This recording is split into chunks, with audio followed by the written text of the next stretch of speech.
For over 1,000 years, Earth was thought to be fixed at the center of creation. The planets and stars circled us in perfect spheres, their motions inscribed into a cosmos built for humanity.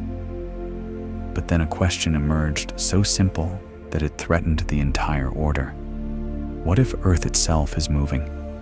And what if we are not the center after all? That idea did not just redraw the map of the heavens, it changed our very sense of place in the universe. Centuries later, an apple fell from a tree. Newton saw in it a force strong enough to reach the moon, connecting the ordinary and the cosmic. But the apple fell short. It revealed gravity, yes, but not the complete story of celestial motion. The heavens held complexities Newton could not yet explain, the strange perturbations of planets, the chaotic dances of moons, the whispers of relativity. Nevertheless, his insight was liberating. For the first time, the same laws governed both falling fruit and orbiting worlds. The sky could be studied not with awestruck resignation, but with reason, and reason would uncover more wonders than any myth ever dreamed. From starlight once used to mark the seasons and guide the harvest, to the mathematics predicting the return of comets, the story of celestial order is deeper, more delicate, and more astonishing than a legend.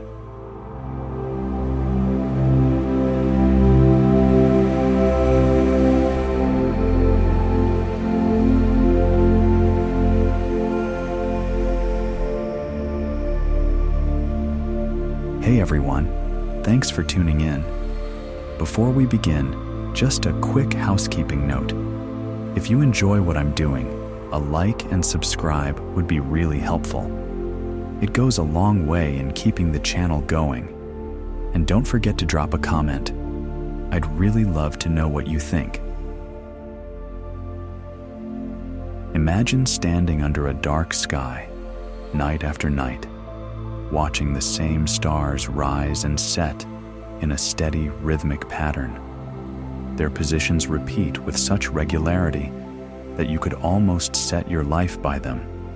Yet, among these steady lights are a few brighter wanderers that refuse to follow the rules. They pause, hesitate, and sometimes even move backwards across the backdrop of stars, as if the heavens themselves were stuttering.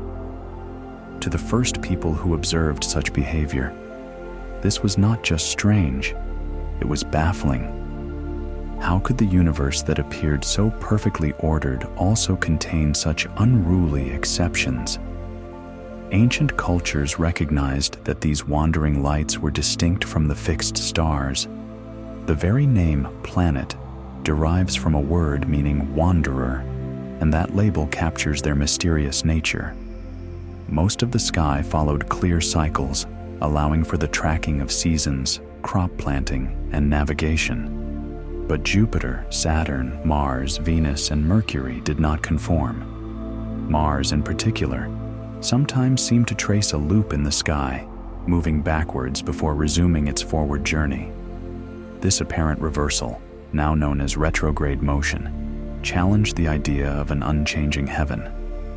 It was like watching a clock that mostly kept time, but occasionally lost track and went backwards. For those early observers, the tension between dependable patterns and confusing exceptions shaped their entire view of the cosmos. The stars offered certainty, while the planets introduced mystery.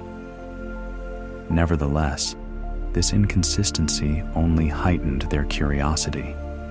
Lacking telescopes and advanced theories, they resorted to systematic recording. Writing down the sky's behavior became a source of power, because with enough notes and comparisons, recurring cycles began to emerge. Even if they did not understand what caused these phenomena, the ability to predict their occurrence held great significance for record keepers. In regions such as Mesopotamia, this practice evolved into detailed tables of planetary activity. Clear skies and careful observation meant generations could track not only planetary reversals, but also predict eclipses of the sun and moon. These records were significant because eclipses were perceived as omens. If one could anticipate and prepare for them, one gained authority. In Egypt, a different necessity drove similar precision. The stars were used to predict the flooding of the Nile, a vital rhythm that influenced survival. Priests aligned calendars with the rising of specific bright stars to time planting and harvesting, in tune with the river's cycles. The sky was not entertainment, but a tool for agriculture and authority. Elsewhere, in China and Mesoamerica, astronomers developed calendars that directly linked human activities to celestial regularities. Lunar and solar cycles were meticulously calculated, not necessarily to understand their origins, but to ensure that rituals, governance, and farming aligned with the cosmos. The Mayan calendar, for example, could predict eclipses centuries into the future. Such foresight did not rely on understanding the heavens' machinery. It was akin to recognizing a pattern in a sequence of drum beats. You know when the rhythm will change, even if you don't know who is playing the drums. Here lies the striking part. Cultures around the world could predict events like eclipses with remarkable accuracy, but had no understanding of what the sun, moon, and planets actually were. That is the paradox of early astronomy. It's like predicting the tides at an ocean port without ever realizing that the moon's pull raises the water. The effect is regular enough that tracking it is effective, even though the cause remains unknown.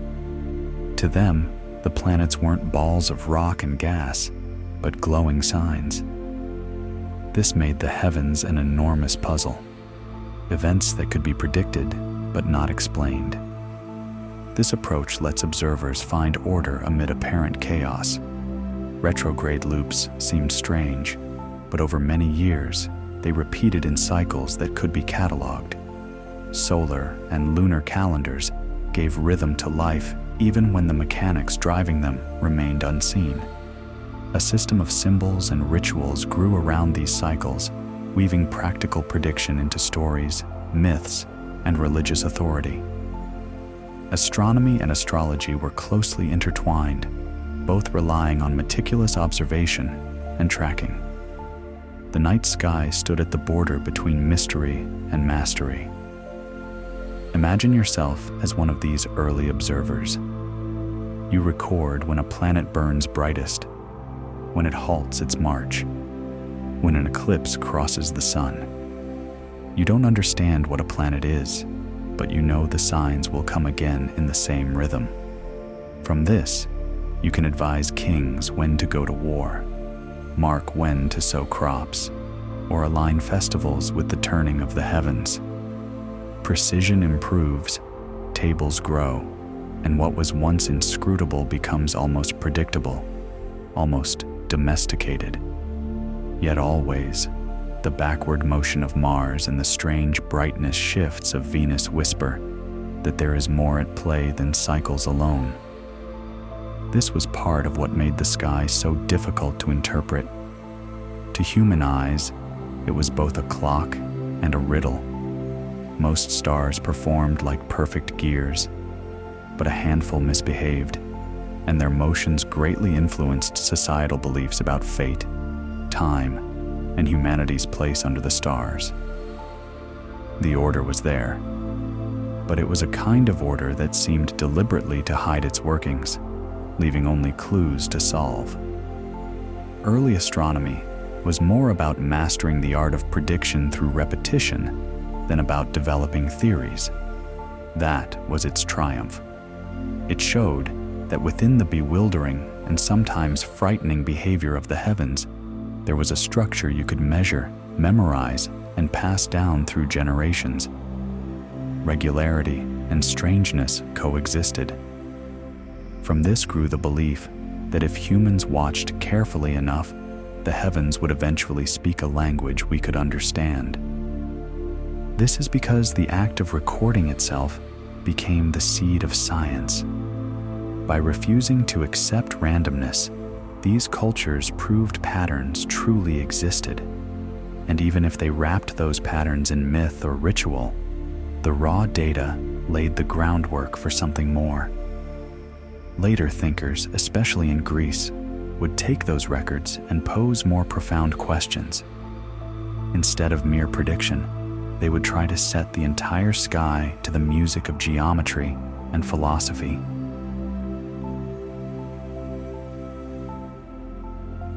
How could a planet move backwards if Earth were the center of the universe?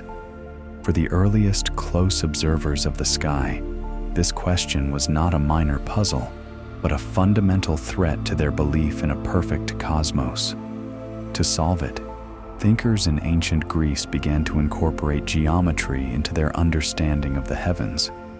Instead of merely recording the positions of planets, they aimed to model them as components of an ordered system, driven by logic, shape, and harmony.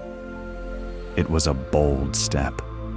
If the sky could be explained through mathematics, then its strange wandering motions might be the result of perfect forms rather than divine caprice. The earliest Greek schools sought patterns that aligned with their philosophical principles. For the Pythagoreans, the universe was not a place of chance. It was a realm of numbers, ratios, and musical harmony.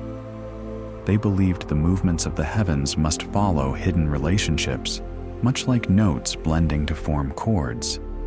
To them, celestial motion had to be circular because the circle represented perfection. A circle repeats endlessly, balanced with no beginning or end. By linking this shape to heavenly cycles, they connected the predictable regularity of stars to an ideal form. If planets wandered in odd ways, it was because we misunderstood their circular path, not because they disobeyed it. Aristotle developed this idea into a set of principles. He argued that everything in the heavens was unchanging and eternal. Circles suited this requirement because nothing about them suggested interruption or imperfection. For him, all celestial bodies moved around Earth on spheres, each rotating with flawless steadiness. Earth itself was fixed at the center, heavy and unmoving, while the heavens revolved around it. This view was more than a guess. It was embedded in his physics. The heavens and Earth were of different natures. On Earth, things fell, decayed, and changed. In the sky, purity reigned, and only motions fitting for that purity could occur. So, when observers reported backward motions of planets, it was not seen as evidence against the spheres, but as a challenge to figure out how circular patterns could explain such strange behavior. This is where geometry became a creative tool. To reconcile circles with planetary wanderings, astronomers began to imagine circles upon circles. Think of a small wheel turning along the edge of a larger wheel. From a distance, the point on the smaller wheel would trace curves that loop backwards while the larger wheel carries it forward. This is the essence of the epicycle. By allowing planets to ride on small circles that were themselves carried on larger circles, Greek astronomers found they could explain retrograde motion. Mars appeared to move backwards only because its tiny circular path curved it in the opposite direction before swinging it forward again. Claudius Ptolemy, working centuries later, refined this into a complete model. He placed Earth immovably at the exact center. Around it, deferents spun in neat rings, with epicycles attached to these deferents. It was not just one planet, but several that required such treatment. Mars, Jupiter, Saturn, all needed complex epicycles to explain their loops. And when the orbits still did not quite match observations, he added one more adjustment: the equant, an off-center point from which motion appeared uniform. It was a clever compromise. Instead of insisting on a strict uniform speed around Earth, Ptolemy made the speed uniform as viewed from a point displaced from the Earth. This solved stubborn discrepancies in predictions but also distorted the idea of perfect symmetry, even as it maintained circular motion. You might imagine this cosmic machine as a system of gears nested within gears. Each adjustment allowed a closer fit between prediction and appearance, and the gears could be multiplied almost endlessly. Add more epicycles, and the system could match observations with impressive accuracy. It was not neat, but it was functional. Astronomers could forecast planetary positions years into the future, granting them credibility and practical utility. Astrologers used these forecasts for horoscopes, while navigators and calendar keepers relied on them to anticipate planetary alignments and eclipses. The model became a toolkit, not just a philosophy. The astonishing fact is that this machinery, flawed as it was, remained influential for over 1,000 years. From Europe to the Islamic world, Ptolemy's system was taught, expanded, and applied. It persisted not because it solved the fundamental puzzle. It never truly explained why planets reversed, but because it provided usable answers. It was, in effect, a working algorithm for the sky. You could distrust its conceptual framework, but still respect its accuracy. Think of it like using a map that distorts geography but still guides you reliably to your destination. Wrong in principle, but valuable in practice. The endurance of this model reflects how science often functions in practice. Utility can carry a flawed idea further than elegance. Philosophers might argue about the purity of circles, but astronomers making predictions found success through adjustments and complications. And because the model used familiar geometry, it reinforced the belief that the heavens obeyed principles humans could capture with mathematics. Even imperfections, when patched by epicycles and equants, seemed to confirm the broader conviction that nothing in the sky was beyond the reach of human reason. Of course, the cost of this approach was increasing complexity. Each refined observation necessitated another layer of machinery. The pattern of adding smaller and smaller epicycles mirrors what happens when you try to trace a rough coastline with straight lines. The closer you look, the more corrections you must include. At a certain point, the method that once felt elegant becomes a clumsy attempt to force reality into a frame it was never meant to fit. Yet generation after generation preferred this path rather than risk abandoning the central circle and sphere paradigm, because the alternative was to admit imperfection in the heavens. And that was an idea many could not yet accept. Still, when we step back and observe the sweep of this development, there is something remarkable in the effort itself. Humans had gone beyond simply noting planetary motions. They had transformed the heavens into a machine of geometry, a device where gears in the form of circles tried to capture motions across the sky. It was not an explanation in the modern sense, but it was the first attempt to construct a systematic model linking observation with mathematical structure. Astrology, calendars, religious ritual, and even navigation all benefited from its success.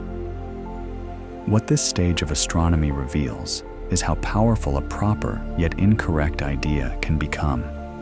For prediction purposes, Ptolemy's system was effective. It did not matter that it falsely placed Earth at the center. It did not matter that its mechanics bore little resemblance to reality. What mattered was its performance. For over a millennium, this performance convinced generations that the cosmic machine of epicycles was actual. Yet hidden within its success was a seed of doubt, because every correction and addition indicated that the design was struggling to keep pace with the data. That weakness would eventually become undeniable. As instruments refined and observations grew more precise, the cracks widened. The model that was once a triumph of ingenuity became a burden of endless patches and theoretical revisions. And while it delivered accurate numbers for centuries, usefulness alone could not withstand scrutiny forever.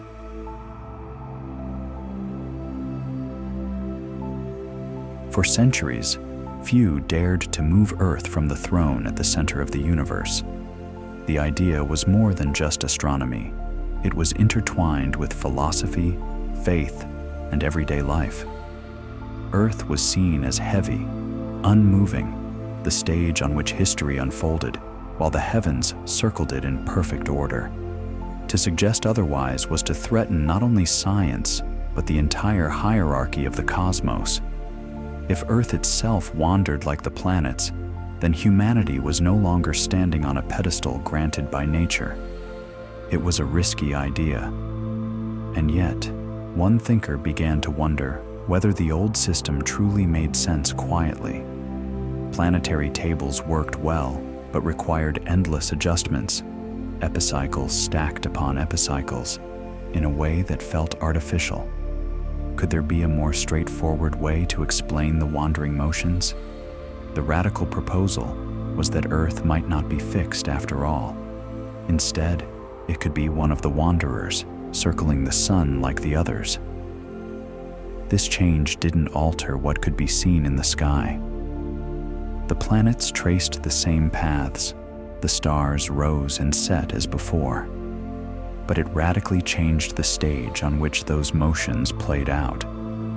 You can imagine how dangerous such a suggestion seemed at the time. Not only did it oppose philosophical tradition, but it also went against common sense.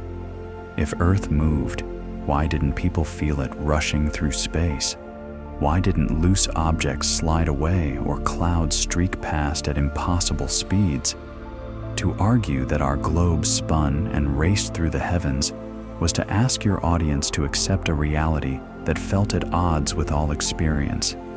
Anyone who proposed it risked ridicule or worse. That is why the idea circulated quietly, like a suppressed suspicion rather than a public declaration. When Copernicus finally took the step of reimagining the universe in this way, he did so with caution. His model was not a radical break from tradition. It still used circular orbits and allowed for epicycles to correct minor discrepancies with reality. Its real innovation was the choice of center. Instead of placing Earth at rest while everything else turned around it, the sun became the pivot. Earth was simply another planet, orbiting at its own distance and completing its own loop. The moon followed Earth, its motions unchanged. The immediate impact of this single change was profound because it simplified the greatest puzzle of all: retrograde motion.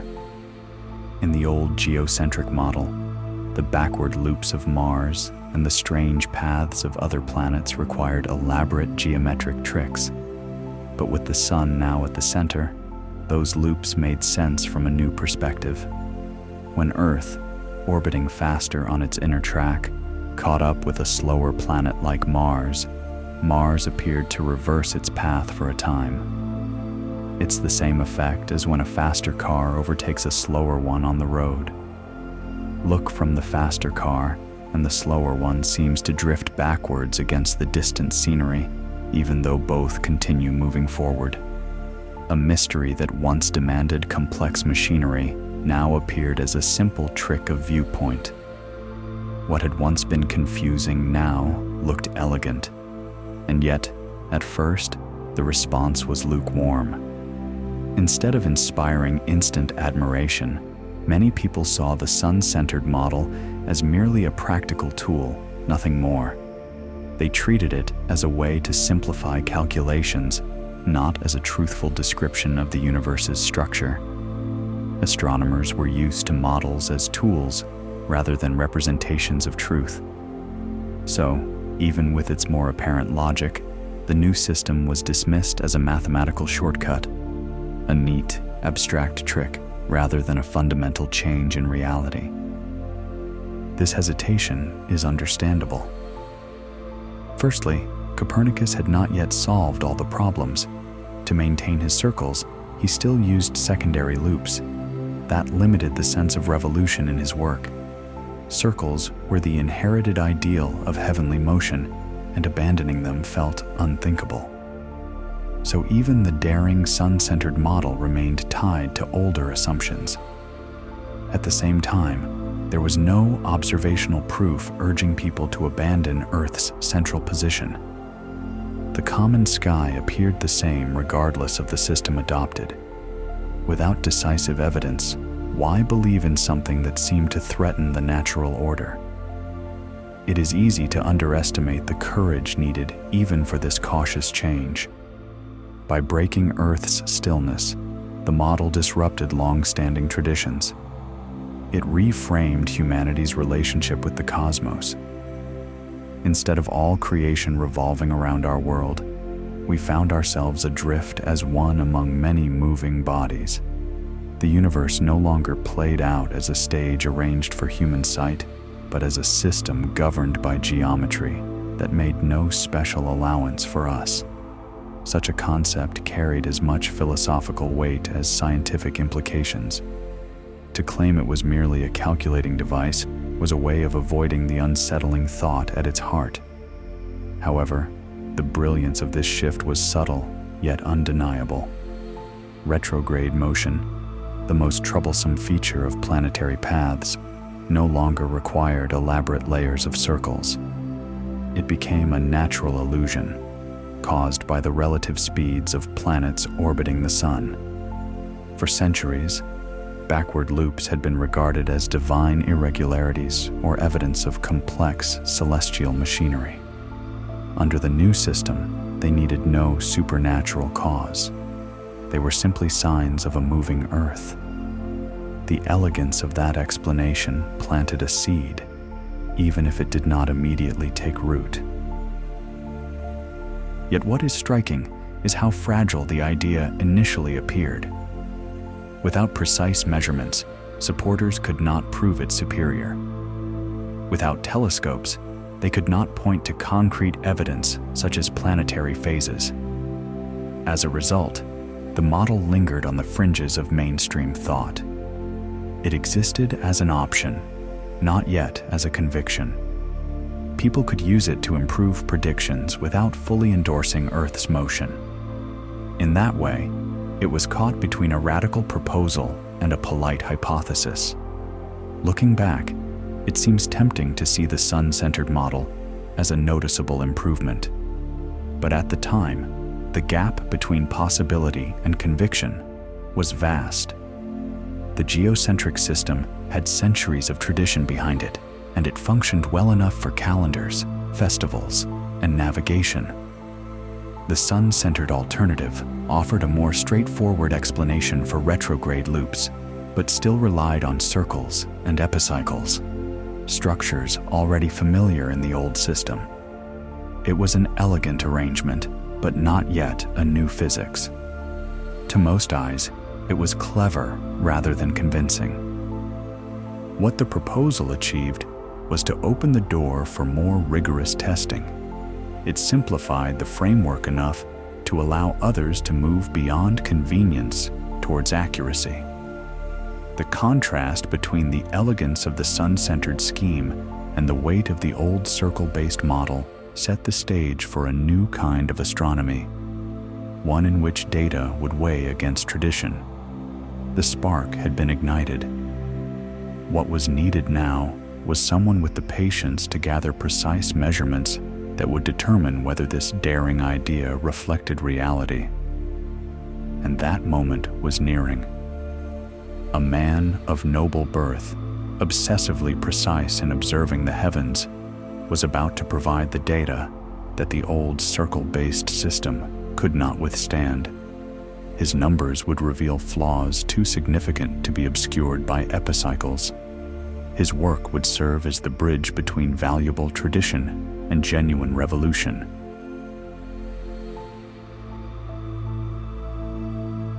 What if someone built the most precise observatory in history before the telescope even existed? It sounds impossible, but that is precisely what happened.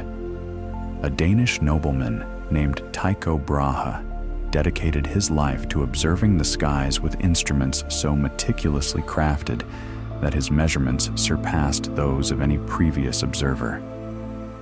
He constructed vast quadrants and armillary spheres, made not of imagination, but of metal and wood, each designed solely to map planets with astonishing accuracy. His observatory, built on an island, became a center for astronomical observation. More than just a building, it was a machine dedicated to collecting data. For Tycho, precision was everything. He recorded the positions of stars and planets night after night, tracking them in a way no one else had ever attempted. He lived just before the telescope revolutionized astronomy, but that never deterred him. Instead, he relied on sheer scale and careful craftsmanship. The larger the instrument, the more detail he could capture. At a time when most planetary positions could only be tracked within an error margin as wide as a finger held up to the sky, his instruments reduced that uncertainty many times over. Why does this matter? Because the difference between a rough prediction and a persistent mismatch is the difference between confirming a theory and invalidating it. With coarse data, nearly any hypothesis can be stretched to fit the data. Add circles, add epicycles, adjust numbers, and you can always salvage an old idea. But precise data leaves no room for excuses. If a planet deviates slightly from where the model predicts, the error is unmistakable. Tycho's work marked the turning point where theory could no longer hide behind approximate observation. His approach was meticulous. For over 20 years, he charted not only planets, but also fixed stars, compiling a catalog that surpassed all others. Among those planets, Mars proved to be the most troublesome. Mars was infamous for its retrograde loops that resisted simple explanation. With Tycho's measurements, those loops could no longer be smoothed away. His figures demonstrated that Mars's path did not quite conform to circular geometries, no matter how elaborate, whether in Ptolemy's Earth-centered schemes or Copernicus's sun-centered but still circular system. The error was small, but minor errors were significant when the instruments required high precision. This problem revealed a more profound truth. If planets did not follow circles, then the circle itself, the very symbol of heavenly perfection, might be an illusion. Tycho was aware of this, but could not entirely abandon older assumptions. He proposed a compromise system. In his model, Earth remained fixed at the center because tradition dictated it, but all planets except the Moon orbited the Sun, which in turn orbited Earth. It was a hybrid solution, maintaining Earth's immobility while incorporating some of Copernicus's simplicity. To us, it seems awkward, but at the time, it was a cautious middle way, holding one foot in theology and philosophy while the other moved towards empirical observation. There is a revealing irony in Tycho's story. He was obsessed with precision, yet unwilling to relinquish Earth's central role. His compromise system mirrors the tension of an era caught between inherited beliefs and new evidence. What he could not yet accept, his data silently argued, was that planets did not obey perfect circles. You can see this conflict in his work. His data called for a new model, but his worldview compelled him to create a hybrid universe with Earth quietly at the center. Still, rather than diminishing his legacy, this tension is what made him so important. Data impartial to human preference was rare in that era. Many astronomers bent reality to fit belief, but Tycho collected numbers with a dedication that kept them intact. His notebooks and charts became the gold that no theory could counterfeit.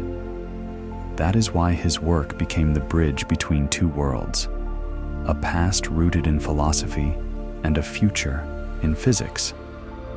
Without Tycho, The bold leaps that followed could not have taken flight because no one would have trusted their footing enough to jump. Yet there was a twist to his story. Tycho did not live long enough to convert his massive cache of numbers into a finished system that matched them. He left a treasure trove of data without the law that would make sense of it.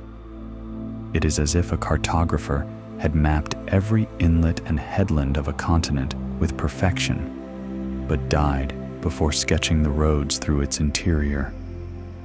The data was richer than the maps drawn by imagination, but the task of turning it into a coherent geography fell to someone else. This is where we must pause to consider the scale of his achievement. Before the telescope, before the mathematics of gravity, one man's insistence on accurate measurement created a new standard for astronomy. He relied on naked eyes, mechanical instruments, and sheer persistence. Night after night, through cold and wind, he pinpointed stars and planets again and again, correcting and cross-checking until those positions became dependable to the arc of a single minute in the sky. His observatory was not just a building, but a factory for data, proof that collection itself can revolutionize science even when explanation lags.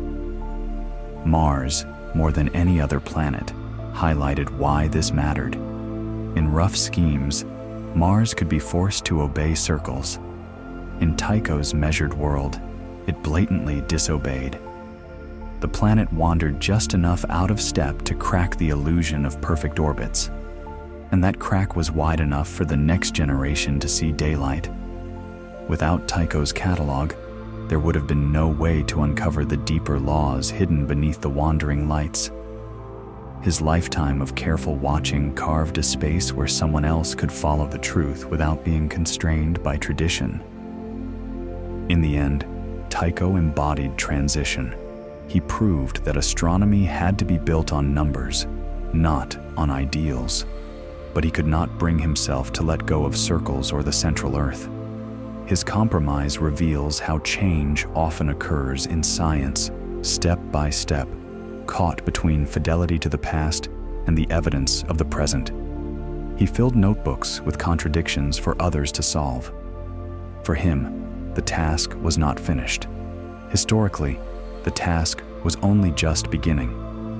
The inheritance of his work was simple, but profound. Data so reliable that no adjustment could disguise the truth it carried. Tycho's tables became the gold standard, more accurate than the theories that claimed to describe the cosmos. From then on, models could no longer be judged solely on their elegance. They had to stand against his numbers, and those numbers were unsparing. When he died, his treasure remained.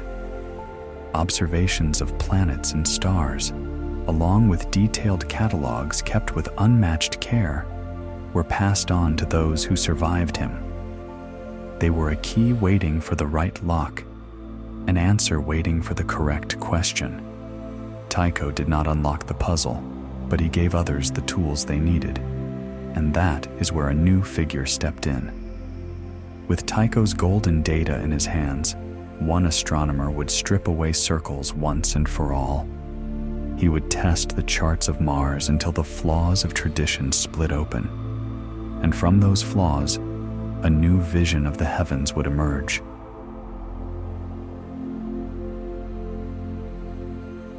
Imagine discovering that nature refused to follow the perfect shapes you worshipped. For centuries, the circle had been regarded as the sacred form of the heavens, unbroken, eternal, and ideal. To abandon it was unthinkable. Yet Johannes Kepler, working painstakingly through Tycho Brahe's mountain of planetary data, realized that reality was not confined to such perfection. He faced numbers that would not bend, even though all tradition demanded they should. And when the choice was between ignoring the data or sacrificing the cherished circle, he chose the data. Kepler's opportunity arose when Brahe, the greatest collector of astronomical records of his era, died and left behind a treasure trove of measurements. Mars was the most revealing subject within those lists. More than any other planet, Mars deviated from neat circles. Each time Kepler attempted to fit Tycho's records into the old framework, minor discrepancies remained.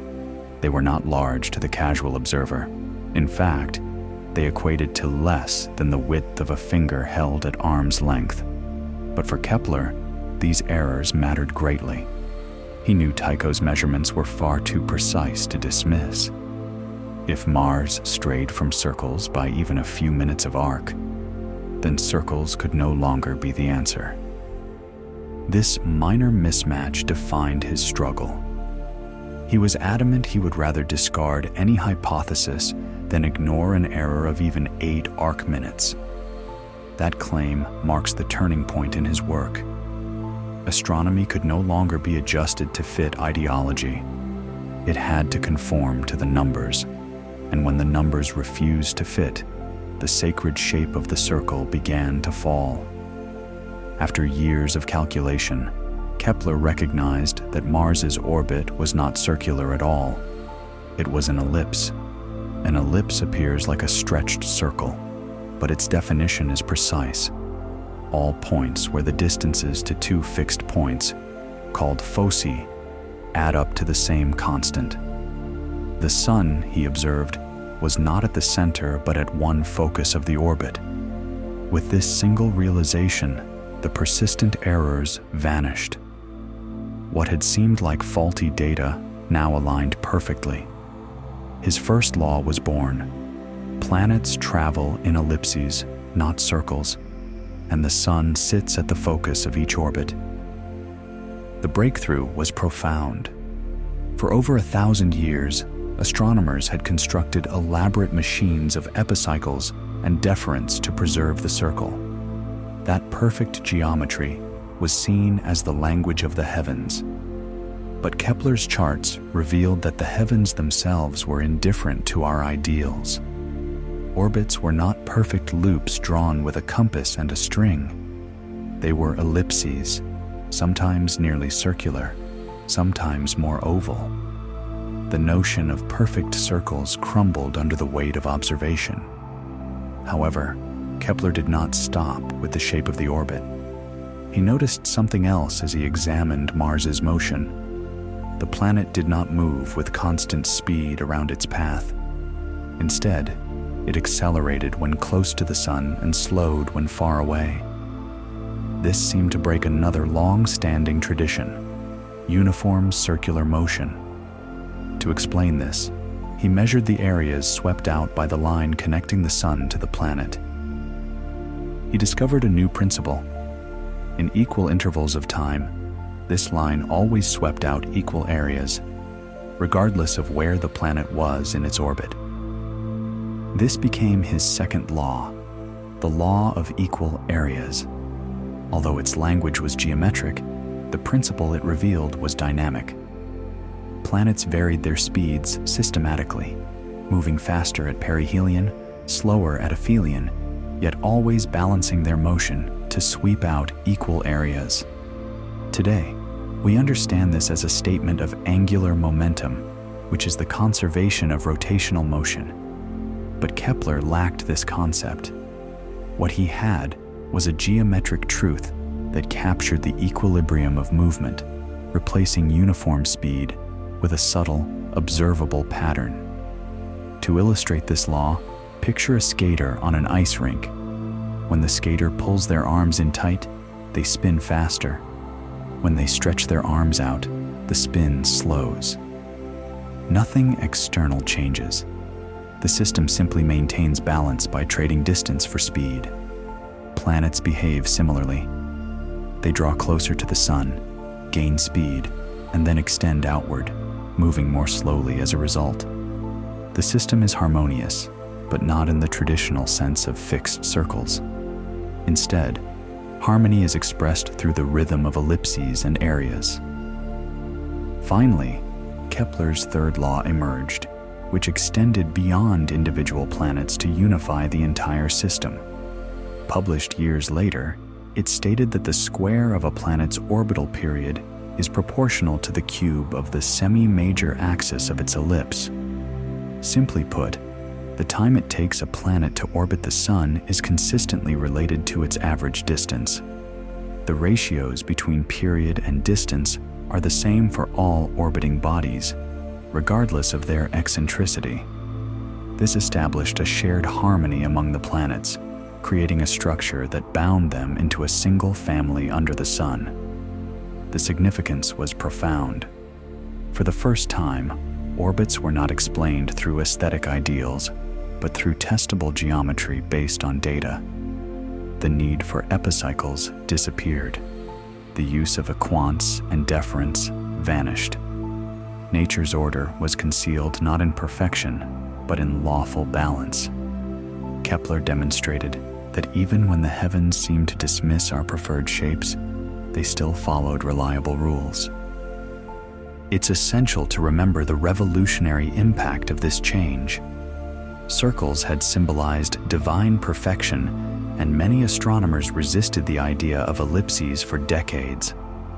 Kepler himself struggled to present his findings, weaving them into dense layers of theology and numerological speculation. He did not see mathematics as a cold language, but as a sacred insight into the geometry of creation. This passion led him to accept discoveries that challenged long-held traditions, but it also made his writings difficult to interpret. His laws did not immediately transform the scientific world. They gradually gained acceptance as their predictive accuracy was confirmed. Yet, that slow acceptance altered the very foundations of science. By discarding perfection when it no longer matched the data, Kepler showed that natural law need not conform to human ideals. Instead, human ideas must adapt to what is observed. That is the quiet revolution he achieved. His 3 laws, built from Brahe's rich data, paved the way for a broader synthesis. They demonstrated that celestial mechanics were governed by consistency, not tradition. The ellipse replaced the circle, harmony became mathematically defined rather than musical, and planets obeyed subtler orders than anyone had previously imagined. So Kepler replaced aesthetic ideals with testable laws. He uncovered hidden order within apparent chaos, replacing an idealized perfection with real, faithful patterns in the cosmos.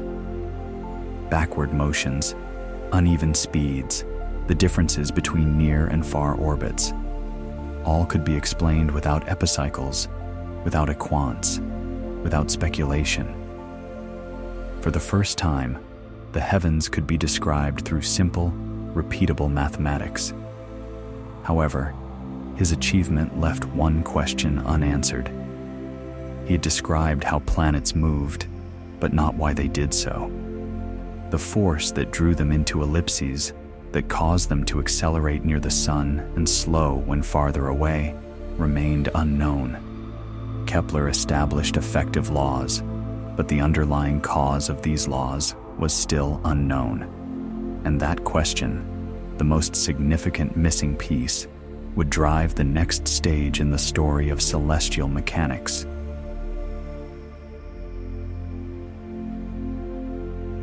How could the same force that pulls an apple down also keep the moon in orbit? That question captures the leap that transformed science. For centuries, the heavens were believed to have their own rules, separate from Earth's mechanics. Stones fell, smoke rose, tides came and went, but planets moved overhead with an unchanging harmony. Then, in one breakthrough, Isaac Newton proposed that no such separation exists. The same tug you feel when dropping something to the ground also extends across space to keep the moon on its path. To reach this understanding, Newton started with the concept of motion itself. His 3 laws explained how objects change state, how forces cause these changes, and how pairs of interactions work. The first law, inertia, states that an object in motion stays in motion, and a stationary one remains still unless acted upon. Circular paths only occur for a reason. The second law provided a key measurement. A change in motion is proportional to the force applied and acts in the same direction. Suddenly, motion was not just described, but directly linked to force. The third law introduced symmetry, showing every action has an equal and opposite reaction. These principles replaced old stories of philosophy and speculation with a universal language of mechanics. Applying these laws to the moon, it might seem that it should fall straight down like any stone when dropped, but it does not. It circles endlessly above us. The paradox was in this realization. If inertia carried it forward in a straight line, and gravity pulled it downward, what prevented it from drifting away or crashing into Earth? Newton explained that the moon is constantly falling towards Earth, but its sideways speed keeps it moving forward at the same time. This creates a steady compromise. It keeps falling around the Earth rather than into it. This required a specific kind of force, one that changed with distance. Here, Newton introduced his law of universal gravitation. Every mass attracts every other mass. The strength of this attraction depends on the product of the two masses, but weakens with the square of their distance apart. This inverse square law explains why an apple falls quickly to Earth, while the moon, being far away, balances this attraction with its orbital speed. Gravity extends endlessly beyond the atmosphere, touching every object in space. The strength of this idea lies not only in its universality, but also in its accuracy. Using his equations, Newton worked out what Kepler had discovered through observation. Planets sweep out equal areas in equal times because their motion preserves angular momentum. Their paths are ellipses because this is the natural outcome of a body under an inverse square force. Kepler's third law also fits perfectly within this framework, emerging from simple geometry and mechanics. The empirical rules of an astronomer became, under Newton, the inevitable outcome of forces in space. But Newton went a step further. He showed that other orbits were possible. Ellipses explained planetary paths, but a comet flying through could follow a stretched parabola or hyperbola, depending on its speed. While Kepler could only state what he observed, Newton provided the reason, classifying orbits as belonging to a family of conic sections. These shapes determined whether a body was bound forever in an ellipse or free to escape after a single pass. For the first time, passing comets could be understood without mystery. They were travelers following open orbits, obeying the same law as planets. With this framework, Newton unified the heavens and earth into a single system. The tides, once vaguely attributed to lunar influence, now follow directly from differential gravitational pulls. Planets, moons, and even falling apples were all part of the same story. There was no special magic matter for the heavens, no separate rules, no divine machinery of circles within circles. The sky became just another part of the physical world, predictable, governed by law.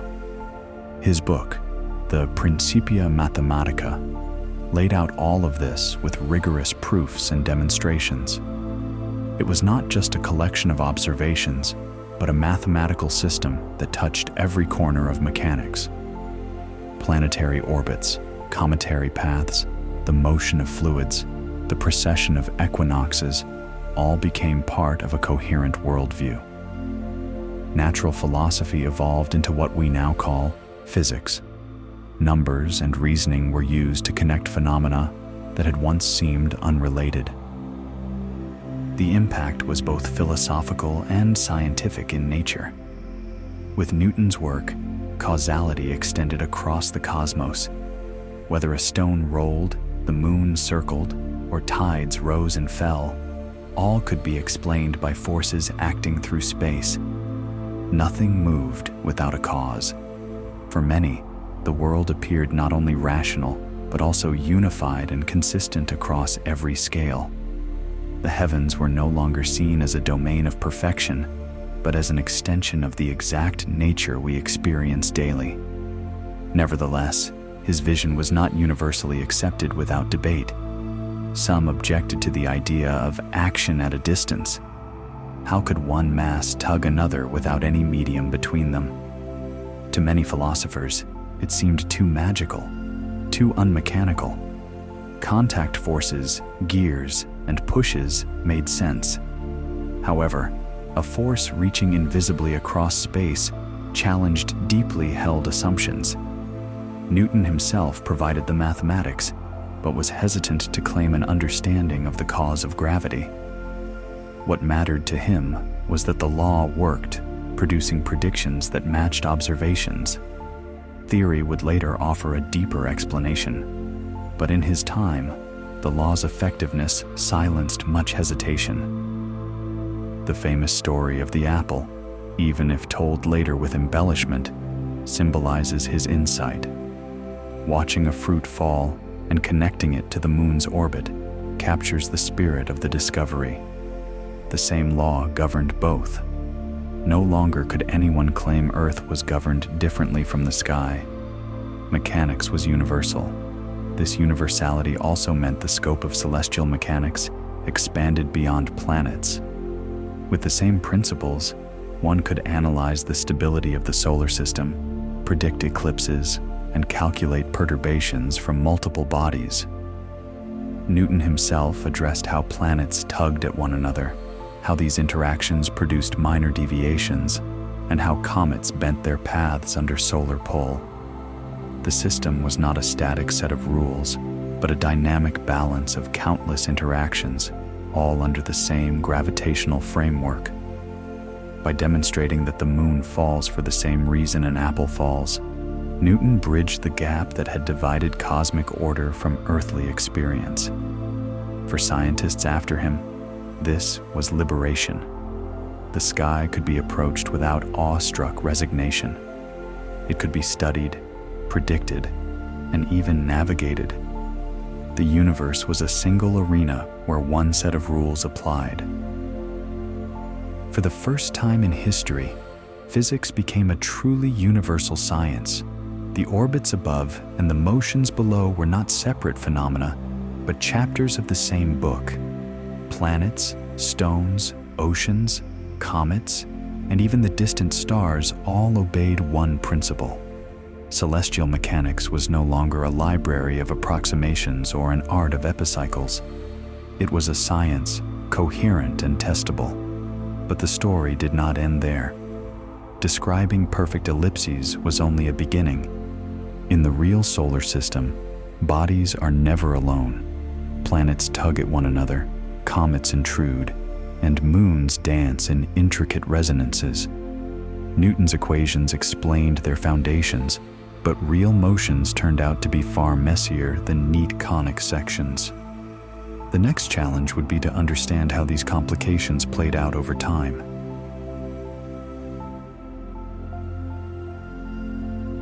Over time, even the neat ellipses begin to wobble.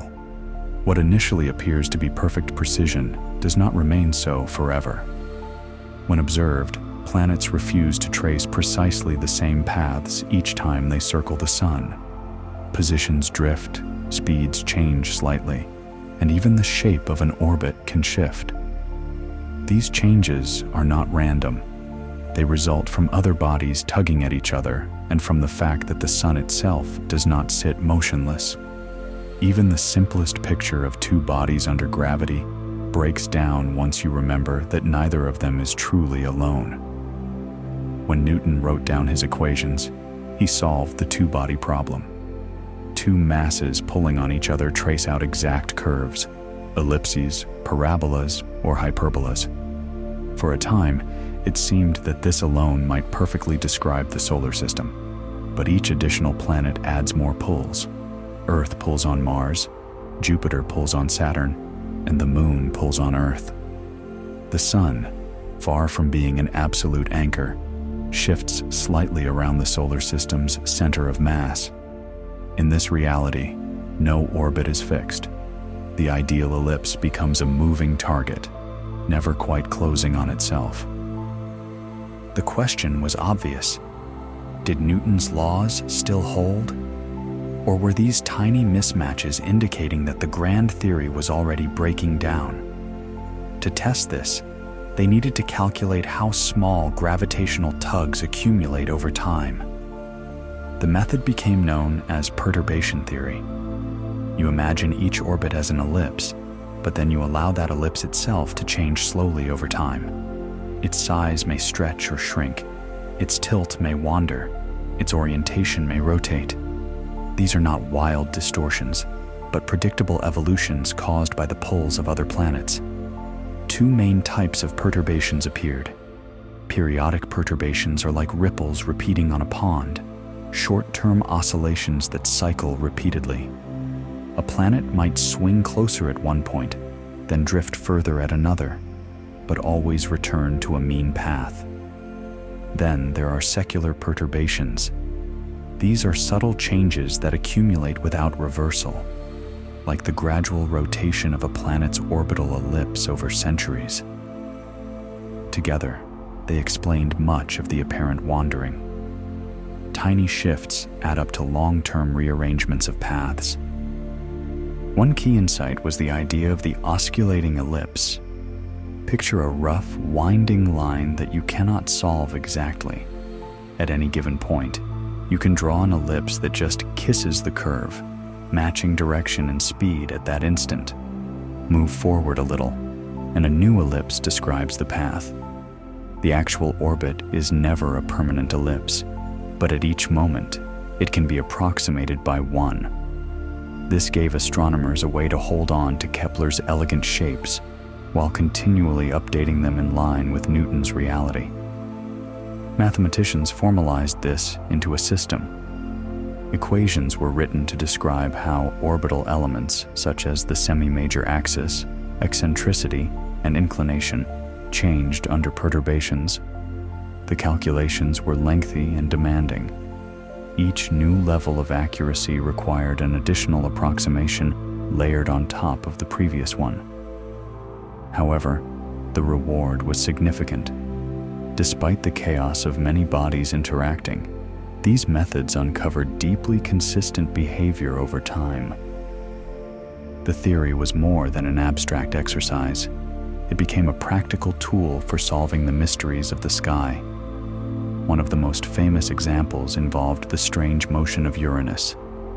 This planet was carefully tracked after its discovery, but its orbit did not match predictions. It seemed as if some invisible force was pulling it. For a time, astronomers wondered if Newton's law had failed in the distant outer reaches of the solar system. But by using perturbation calculations, mathematicians posed a different question. What if Uranus was not obeying some new law? What if another planet, further out, was exerting a tug? The logic was simple, but the execution was monumental. By treating Uranus as an ellipse and calculating the perturbations needed to explain its shifts, they estimated not only the existence of a hidden planet, but also its position in the sky. When astronomers pointed their telescopes to that predicted location, they found Neptune, almost precisely where the calculations indicated it would be. This was an incredible success. It proved that Newton's law not only applied to the planets we knew, but could also predict unseen planets. A world beyond sight was uncovered purely through mathematics. Imagine following a set of calculations scribbled on paper, aiming a telescope at an otherwise empty region, and then witnessing a new planet appearing before your eyes. This triumph confirmed Newtonian mechanics not as a fragile framework, but as a powerful predictive tool. Conversely, the Neptune story also served as a warning. Each time perturbation theory succeeded, it demonstrated the hefty cost of precision. The calculations were lengthy, prone to errors, and could take years to complete. Entire careers were dedicated to refining orbital tables, correcting secular drifts and periodic oscillations. It was a triumph of perseverance as much as insight. Without meticulous patience, the tiny shifts leading to Neptune's discovery could have remained unexplained irregularities. The method was also extended to explore the dynamics of the solar system more deeply. The gravitational pulls of Jupiter and Saturn, which were periodic, explained anomalies in each other's paths that once seemed unstable. Again, perturbation theory revealed that what appeared to be chaos was in fact lawful motion, moving in slow beats and rhythms. These resonances, captured mathematically, provided long-term stability where chaos was feared. Yet beneath all these victories, the shadow of complexity grew. Each additional body complicates the picture. The Sun, Earth, and Moon already present the three-body problem, which has no general solution in closed form. Add the rest of the planets, their moons, and countless smaller bodies, and the problem expands beyond anything solvable by hand. Approximations, refinements, and perturbations keep the system manageable, but they are still approximations. Each layer adds both clarity and fragility. That tension made 19th century celestial mechanics both exhilarating and exhausting. On the one hand, the theory had just discovered a planet. On the other hand, the underlying equations hinted at problems that no approximation could ever fully tame. The discovery of Neptune was proof of predictive power, but it also raised the sobering question: if Uranus could betray a hidden world by tiny orbital shifts, what else might the solar system be hiding in the mathematics? For astronomers of that time, perturbation theory became a hard-won bridge between Newton's clean ellipses and the real solar system, which is messy, interactive, and constantly drifting. They could no longer pretend that planets followed perfect paths. Instead, they saw those paths wobble in regular ways, the signature of gravity working across many bodies. The beauty here was not in simplicity, but in consistency. Everywhere tested, Newton's law still ruled. And yet, behind that rule was a hint of something more profound. Corrections answered every question posed so far. But once the system grew to three bodies and beyond, no neat, permanent solution emerged. Each success carried with it the whisper of complexity lurking just beyond reach. The orbits revealed their precision and also their instability. Newton's framework had passed its most significant test yet. It described the elliptic world of Kepler and then stretched to explain the wobbles and drifts caused by each planetary neighbor. It had predicted a hidden planet based solely on mathematics. That achievement gave confidence that mechanics could hold across the universe. Still, cracks appeared at the edges. The closer the mathematics matched nature, the more it revealed an unsettling truth. Real orbits are not neat, eternal ellipses. They are compromises in motion, constantly nudged, never finished. That realization left astronomers standing at the edge of a new challenge. Perturbations could be calculated step by step, but when three or more bodies tangled together, exact solutions slipped away. The quest was no longer only about finding orbits, but about taming the growing complexity of the entire system.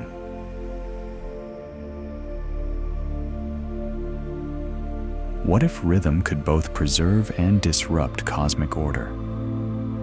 This paradox is embedded in the motions of planets, moons, and asteroids. Their orbits do not drift randomly. Sometimes, the rhythm of two orbits aligns in simple ratios, such as 2 beats in sync with 3 or 4 steps paired with 1. These are resonances, which, once established, cause the repeated influence from one body to another to build up. Rather than a single nudge being forgotten, These small pushes repeat in harmony, accumulating into a significant effect. The essence of resonance is straightforward. When one body completes 2 orbits in the same time another completes one, they enter a 2-to-1 resonance. The alignment recurs each cycle, and the gravitational nudge returns at the same moment. It can be visualized like someone pushing a swing. Push in time with its motion, and the swing rises higher, even with gentle taps. Push out of sync, and the effort is lost. Orbits respond similarly. Synchronization fosters growth, while disorder causes cancellation. Throughout the solar system, resonance influences zones of stability and chaos. Sometimes, rhythm creates sanctuaries, safe zones where small bodies can remain for millions of years. At other times, it clears entire regions, displacing objects over time. The asteroid belt exemplifies this duality. Between Mars and Jupiter, countless fragments orbit, yet their distribution reveals distinct gaps. These are the renowned Kirkwood gaps, carved out by resonances with Jupiter. At points where an asteroid completes 3 orbits for every one of Jupiter's, or similar ratios, the repeated gravitational tug destabilizes its orbit. Each pass subtly elongates its path, increasing its eccentricity until it can no longer stay within the belt. Over millions of years, these regions diminish. However, not all resonances are destructive. The Trojans, clusters of asteroids positioned 60 degrees ahead and behind Jupiter, serve as a model of stability. They are locked in a 1-to-1 resonance with Jupiter, inhabiting special areas called Lagrange points. At these locations, the combined pull of Jupiter and the Sun balances the centrifugal force of orbital motion, creating zones where smaller bodies can cluster. Trojans have persisted there since the early solar system, having been nudged into these niches by gravitational choreography. In this case, resonance maintains order. It exemplifies how simple ratios function as a kind of rhythm guide for the solar system's harmony. Other asteroids exhibit similar long-term stability within resonances. The Hildas, for instance, occupy a 3-to-2 resonance with Jupiter. For every 3 orbits they complete, Jupiter finishes 2. Their paths trace a triangular pattern, repeating precisely. Here, the rhythm safeguards rather than ejects. These examples illustrate the dual nature of resonance, occasionally acting like a stabilizing drumbeat, other times like a disruptive thrum, fragmenting the celestial music. Moons also exhibit this behavior. Around Jupiter, 3 of its largest moons, Io, Europa, and Ganymede, participate in a configuration called the Laplace resonance. Ganymede makes 1 orbit in the time that Europa makes 2, and Io completes 4. This 4-to-2-to-1 pattern is so persistent that the moons return to the same relative configuration again and again. The effect of this resonance is not only orbital stability, but also eccentricity pumping. The moon's paths are kept slightly elongated. For Io, this leads to constant tidal flexing, the squeezing and stretching of its solid body as it swings close and then further from Jupiter. The result is immense heating, powerful enough to melt rock. Io has become the most volcanically active world known. The resonance ensures this never stops. Europa and Ganymede feel gentler versions of the same process, keeping Europa's ocean from freezing solid and driving activity deep within Ganymede. Beyond the moons and the asteroid belt, resonances also sculpt the outer solar system.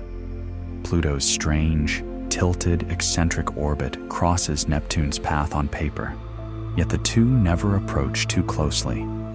That is because Pluto is in a perfect 3-to-2 resonance with Neptune. For every 3 cycles Neptune traces, Pluto completes 2. Each time Pluto is at perihelion, Neptune is safely elsewhere.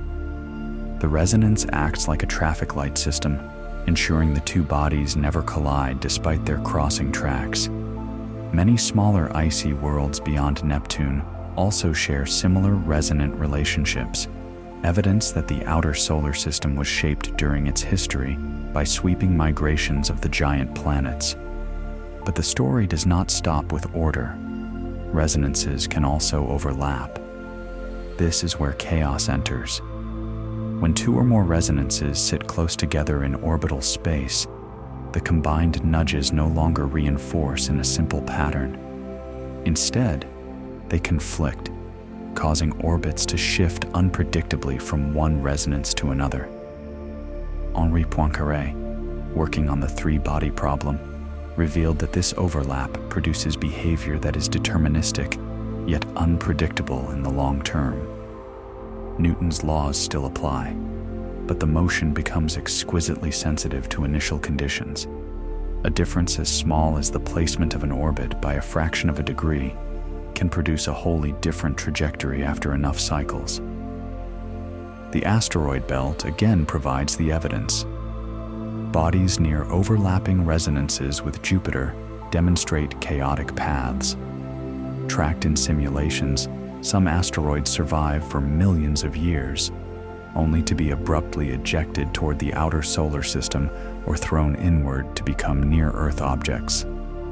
The Kirkwood gaps are created not only by single resonances, but by the presence of overlapping rhythms that make prediction impossible over very long times. This discovery reframes what law and determinism mean in celestial mechanics. Newton's equations are precise, deterministic, and consistent. Yet if resonances overlap, the outcome cannot be predicted beyond a particular horizon. Two asteroids starting in nearly identical orbits may diverge into utterly different futures. Chaos does not mean lawlessness. It means that while rules still govern, their sensitivity is so extreme that long-term foresight is impossible. What fascinates here is the boundary between predictability and unpredictability. For planetary motions, the horizon of stability extends thousands or even millions of years, long enough to ensure practical certainty in human timescales. But for billions of years, certainty dissolves. The solar system's future cannot be predicted without error because chaos arises from within the very order Newton revealed. Determinism remains intact, but predictability ultimately reaches a specific limit. So hidden within the neat ellipses and the predictable tides of perturbation lies a second layer of structure. Resonances carve the solar system into skip beats of stability and instability. They explain why asteroids cluster here and gaps stretch there, why moons erupt and oceans stay liquid, why Pluto's path works despite its odds. And beyond them, chaos takes hold, limiting any attempt to forecast infinitely ahead. It is a striking irony. The same laws that produce precise harmony also embed limits into what can be known. This duality reshapes our view of the solar system. It is not a simple machine of nested circles or even ellipses. It is a score where rhythm matters, where timing can preserve or destroy, where beats overlap into chaos.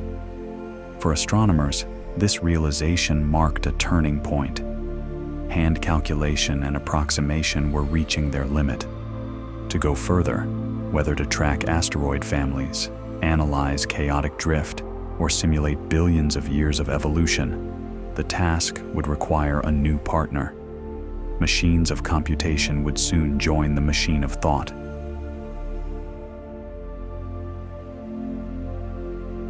How do you track billions of years of motion in seconds? That was the challenge faced when astronomers started tackling questions too complicated for pencil and paper. Perturbation theory had achieved remarkable successes, such as the discovery of Neptune, but the real solar system gradually outgrew these methods.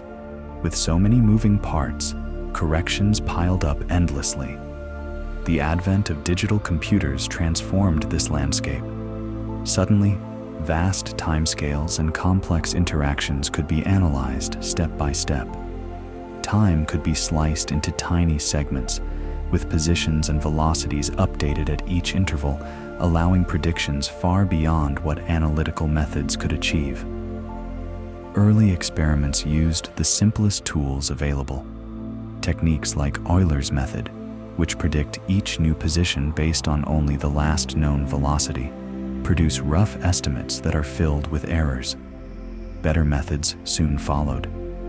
Runge-Kutta schemes improved accuracy by estimating intermediate stages within each step.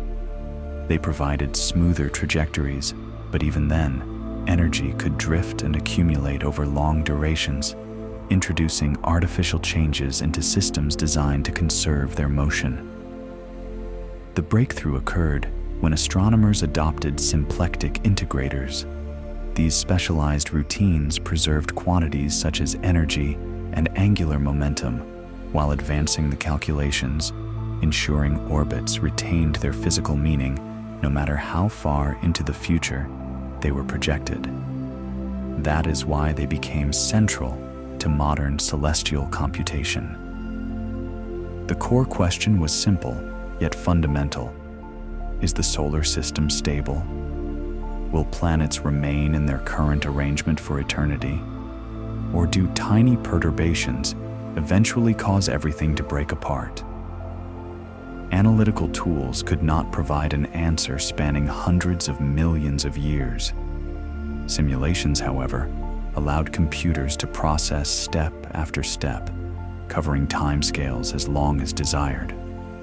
Researchers finally gained a way to test stability directly by observing the system's evolution. The findings were sobering. Long simulations using symplectic methods indicated that while outer planets moved steadily, the inner planets revealed chaotic behavior. Over approximately 5 million years, slight differences in initial positions led to vastly different outcomes. In other words, deterministic laws governed every gravitational tug, but their sensitivity was so extreme that long-term prediction became impossible. Mercury, in particular, was found to be perilously close to regimes where its orbit could shift wildly, and even Earth's trajectory carried uncertainties in the very distant future. The illusion of a clockwork universe gave way to the reality of bounded chaos. For me, perhaps the most striking aspect is how computers uncovered these instabilities using nothing more than Newton's law applied iteratively. No new physics was introduced. What emerged solely through calculation was a picture of determinism limited by chaos. Like tracing a coastline with increasing detail, more resolution revealed more jagged features. Every gravitational nudge mattered, and computers tracked each one without omission. The solar system was no longer an eternal clockwork, but a dynamic system with horizons of predictability. This technology rapidly progressed from theoretical studies to practical navigation. Space missions rely heavily on accurate predictions of how trajectories bend under the influence of gravity. Gravitational assists, where a spacecraft gains momentum from a planet to alter its speed and direction, require precise timing of calculations. Computers enable the checking of thousands of potential routes and optimize which flybys will achieve the desired final trajectory. The successful missions to the outer planets, where spacecraft hopped from one world to another using slingshot maneuvers, stand as proof of this computational capability in action. Without digital integration, these complex journeys would not have been possible to plan. Beyond exploration, computers also became essential in astronomy itself. Simulations modeled not just planetary orbits, but also signals from distant exoplanets. When astronomers detected subtle timing shifts or tiny wobbles in starlight, numerical models showed how unseen planets caused the perturbations. In systems where multiple planets form resonant chains, 2 orbits to 1, 3 to 2, The arrangements are explained through migration processes that have been uncovered only in computer models. What initially appeared as strange coincidences in timing now make sense as natural outcomes of resonant capture and orbital evolution. The progress did not end with the discovery of planetary systems. The same logic extends outward into the n-body problem, where gravity influences not just 2 or 3 bodies, but millions. Supercomputers simulate galaxies, star clusters, and even the large-scale structure of the universe itself. Each star or particle is affected by the pull of every other, and the calculations proliferate with the number of objects. To manage this, approximate methods were developed. Tree codes group distant bodies into a single effect, so that instead of calculating millions of tiny pulls, they are combined into a single, unified influence. Particle mesh methods utilize a grid, converting continuous gravitational attraction into a sampled force field. Hybrid methods combine both approaches, maintaining accuracy nearby while reducing computational effort at greater distances.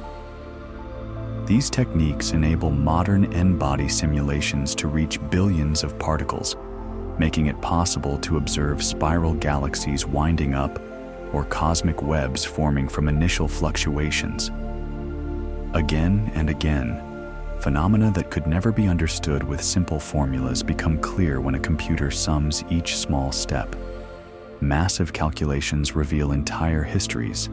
Even chaos can be measured with the right tools.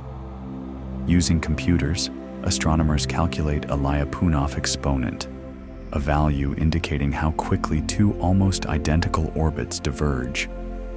A positive exponent confirms chaos, since divergence grows exponentially over time. From these calculations, predictability limits can be mapped. Inner planets may remain predictable for millions of years, while large-scale galactic models are more stable. By tracking not only positions but also their sensitivity to initial conditions, computers show how far our knowledge can be extended before chaos renders predictions impossible. Sometimes, full simulations are unnecessary.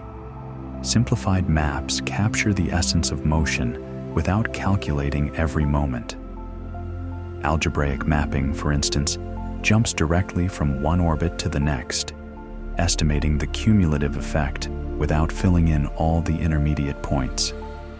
These shortcuts offer speed and insight, enabling the study of orbital diffusion in chaotic zones without years of computation.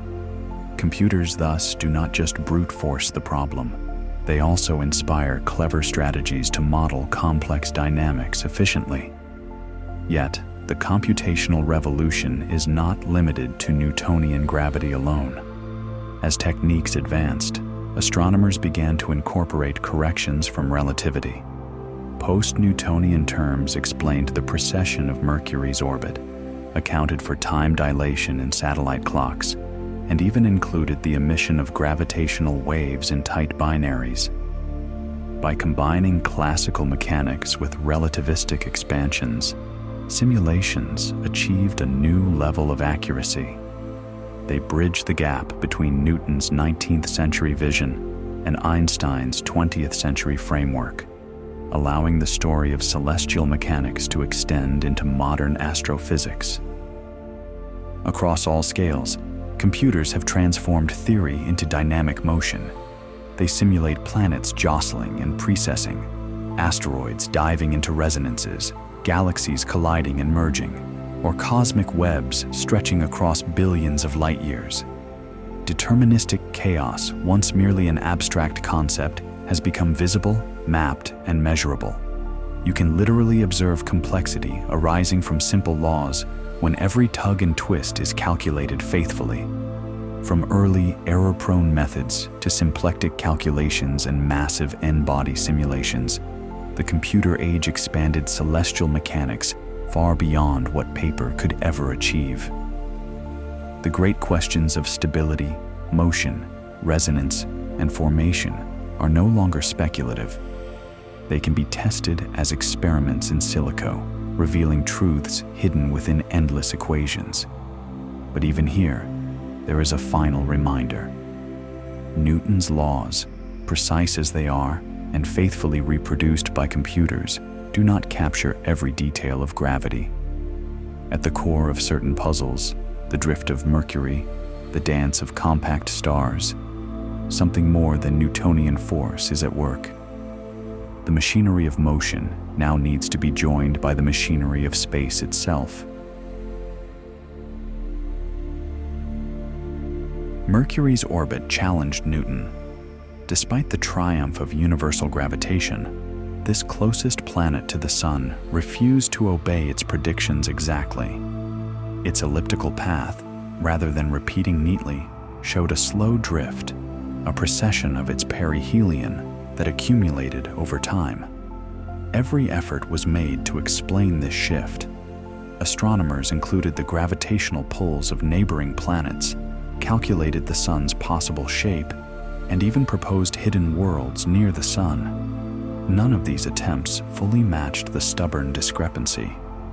The drift was a slight angle, measured over a century, but its persistence could not be ignored. Newton's laws had driven astronomy forward with discovery after discovery, yet here they faltered. Something deeper was at work. That deeper explanation came when Einstein redefined the meaning of gravity itself.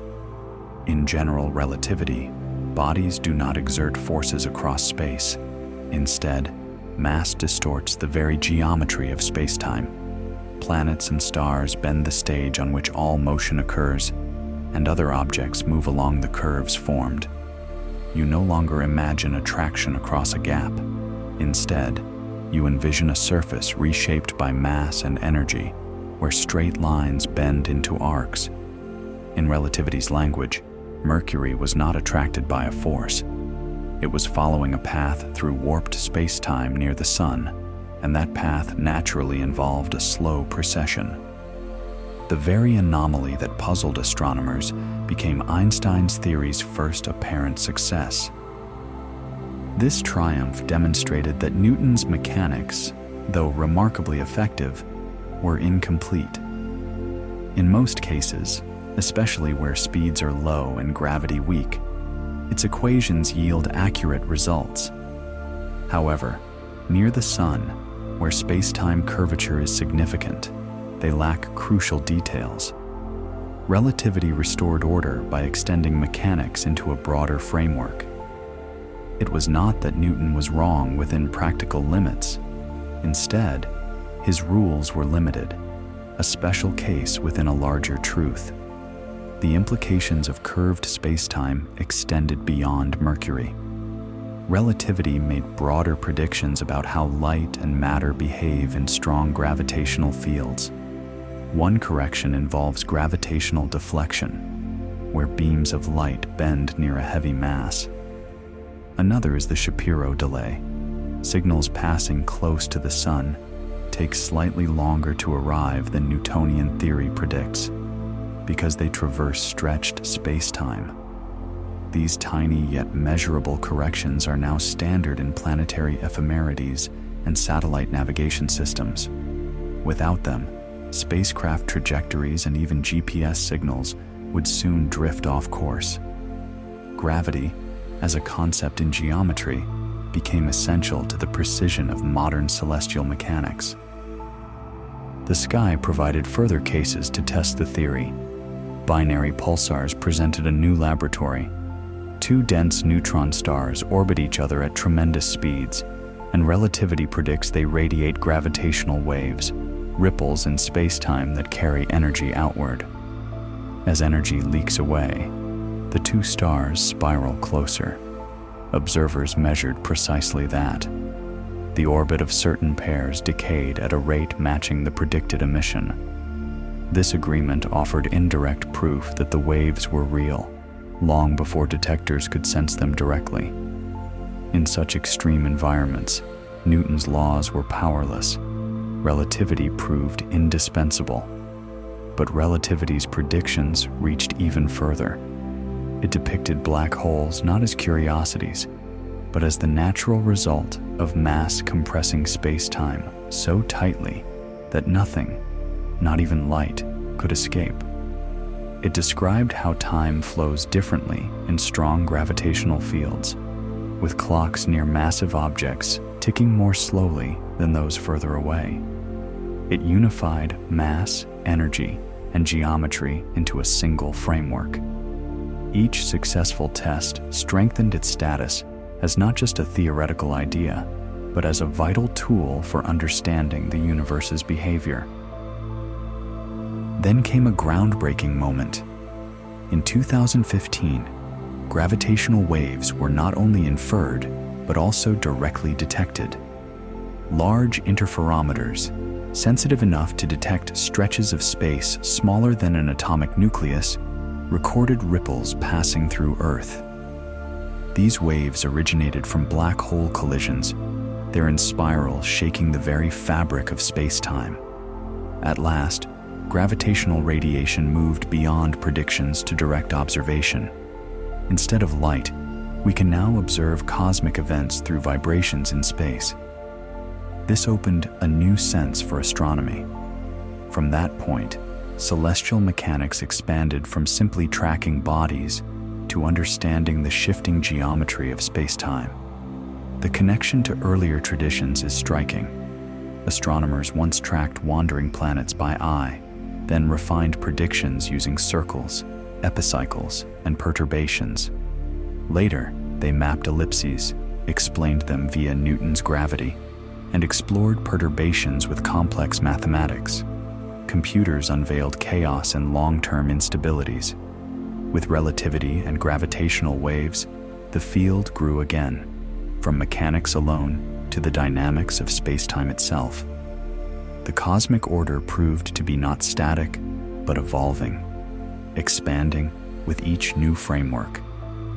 Every earlier model was valuable, but incomplete. Relativity's significance permeates modern practice. Spacecraft navigation incorporates its corrections. Observations of stars near the center of our galaxy confirm the prediction of bent paths near massive objects. Binary pulsars demonstrate their energy loss. Even the routine operation of satellite clocks requires relativistic adjustments, or their timekeeping would drift by measurable amounts each day.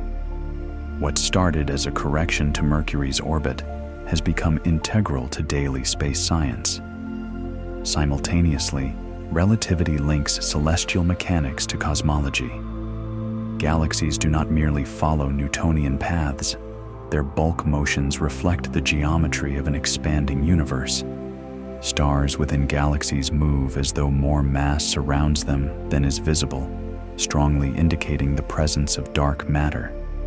Extensive simulations now combine Newtonian gravity for small scales with relativity at cosmic scales, modeling galaxy mergers, cluster evolution, and the growth of cosmic structure from initial irregularities. The unseen dominates the visible, and relativity ensures that the framework of space itself is included. The lessons from this progression echo what we observed in earlier centuries. Theories endure not because they are perfect, but because they work under specific conditions. Ptolemy's system matched naked-eye observations, Kepler's laws distilled accurate geometry, and Newton's gravity unified celestial and terrestrial physics. Later corrections did not erase earlier work, but revealed its scope and limitations. Relativity did not invalidate Newton's achievements. It incorporated them, extending mechanics into regimes of velocity and field strength, where geometry must also be taken into account. This is the hidden order of science itself. Each layer explains phenomena that the previous could not, while still respecting what came before in its appropriate domain. Celestial mechanics illustrates this perfectly. What started with wanderers charted by scribes became ellipses explained by gravity, then evolved into perturbations and resonances, then into chaotic behavior mapped by computers, and finally into space-time itself, bending and rippling under mass and energy. Each discovery added a new layer over the last. The key lesson is that order in the cosmos is not fixed. It changes as new observations broaden our perspective. Mercury's drifting orbit seemed a small puzzle, but it became the spark for a revolution. Light bending near stars, signals delayed in transit, binary stars spiraling inward. Each of these signs showed that Newton's universe, as elegant as it was, did not tell the whole story. By understanding gravity as a geometric phenomenon, mechanics expanded into relativity, and with the discovery of gravitational waves, into a new realm of exploration. The universe reveals itself gradually, not in ultimate truths, but through expanding views. The hidden order we discover shifts across centuries, each time unveiling a deeper pattern. Newton spoke of falling apples and orbiting moons. Einstein explained Mercury's drift and the energy carried away by colliding stars. Today, computers and detectors reveal galaxies and space-time itself ringing like a drum. What started as mysterious wanderers in the sky became a grand story of hidden order. From ancient calendars to relativity, each step uncovered another layer of rhythm and law shaping the cosmos you observe today. Next time you look at the moon, remember its path connects those early stargazers, Newton's apple, and even the ripples of gravitational waves from galaxies far beyond. You stand within that same continuum.